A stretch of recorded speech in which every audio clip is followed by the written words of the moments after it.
Baba, simsiyah bir tane daha kedi girdi. Simsiyah. Evet. O da dede mi? Yok, anneanne o. Anne o. Şu siyahlı mı? He, yaşlı anneanne. Anne o.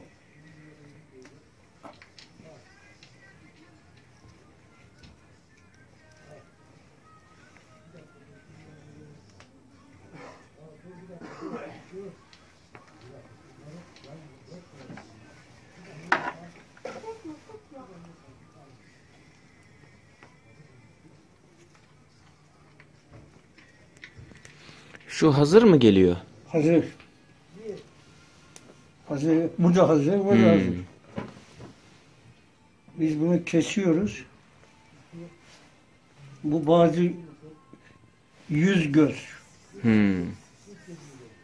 Bu sefer 50 göz denk geldi. İkiye kesiyoruz. Bu 27 göz. Böyle yükseklik. 3'e kestik. 3 fanya. Buna fanya derler. Bu tor. Buna tor mu deniyor? Tor. Tor. Bu fanyası. Ha? O fanya.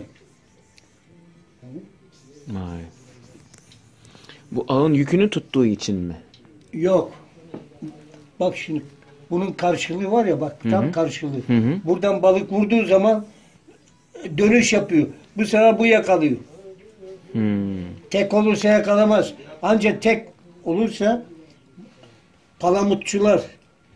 Hani palamut tutuyorlar. Tek o başka. Ama çok yüksek oluyor onun. O bir de misine olmuyor. Bez oluyor. Bundan oluyor. Bez dediğimiz bu. İplikten.